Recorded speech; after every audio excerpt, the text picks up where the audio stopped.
बांस के पेड़ की प्रेरणा। एक छोटे से गांव में घने जंगलों के बीच एक लड़का था जिसका नाम अर्जुन था। बचपन से ही अर्जुन बाकी बच्चों से अलग था। जहां गांव के लोग अपनी साधारण जिंदगी में संतुष्ट थे, वही अर्जुन बड़े सपने देखता था।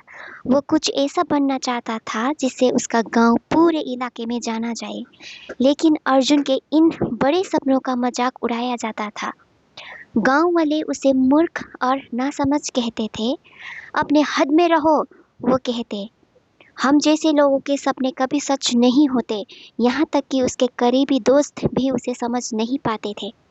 उनकी बातें अर्जुन के दिल पर गहरी चोट करती थी। एक दिन निराश होकर अर्जुन पास के जंगल में चला गया। वहाँ एक ऊंचे बांस के पेड़ के नीचे बैठ गया। तभी गांव के बुजुर्ग और ज्ञानी व्यक्ति आचार्य देव वहां आए। आचार्य ने अर्जुन की आंखों में छिपे सपनों की चमक को देखा और उसकी परेशानियों को समझा। क्यों उदास हो अर्जुन? आचार्य देव ने पूछा। अर्जुन ने भारी दिल से कहा, कोई मुझ पर विश्वास नहीं करता। सब कहते हैं उसे मेरे सपने बहुत बड़े हैं और मैं कभी सफल नहीं हो पाऊंगा। शायद वे सही है।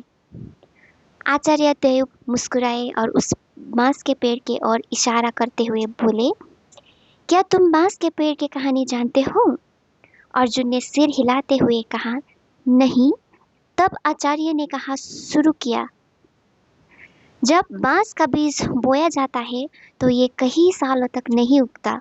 लोग सोचते हैं कि वो मर चुका है या कभी उगेगा ही नहीं, लेकिन वे ये नहीं देख पाते कि जमीन के नीचे क्या हो रहा है।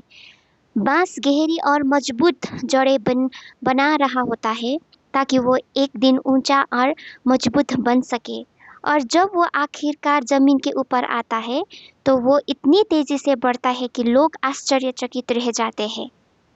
आश्चर्य आचार्य ने अर्जुन की ओर देखा और कहा, तुम भी बांस के जैसे हो अर्जुन।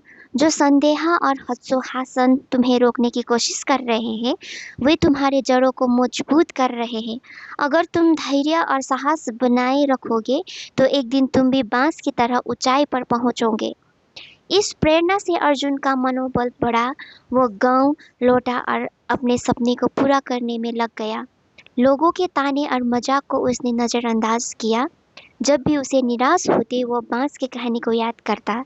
उसके शुरुआती प्रयास असफल हुए और गांव वालों ने उसका और ज्यादा मजाक उड़ाया, लेकिन अर्जुन रुका नहीं। उसने अपनी गलतियों से सीखा, अपने कौशल को बेहतर किया और लगातार मेहनत करता रहा। सालों बाद अर्जुन ने अपनी मेहनत का परिणाम सबके सामने रखा। उसने एक ऐसा यंत्र बनाया जो पहाड़ों से पानी लाकर पूरे गांव को साफ पानी उपलब्ध करता था। जिन लोगों ने कभी उसे मूर्ख कहता था, वे अब उसकी प्रशंसा कर रहे थे।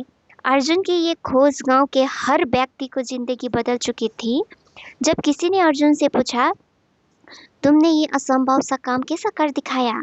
तो अर्जुन मुस्कुराते हुए बोला, मैंने बांस की तरह बढ़ने का फैसला किया। मैंने मुश्किलों और निराश को अपनी जड़ों को मजबूत करने दिया और जब समय सही था मैं ऊंचा उठा। ये कहानी हमें सिखाती है कि दूसरों की नकारात्मकता हमारे सपनों को रोक नहीं सकती। हमारी आत्मविश्वास और मेहनत की हमारी पहचान बनती है।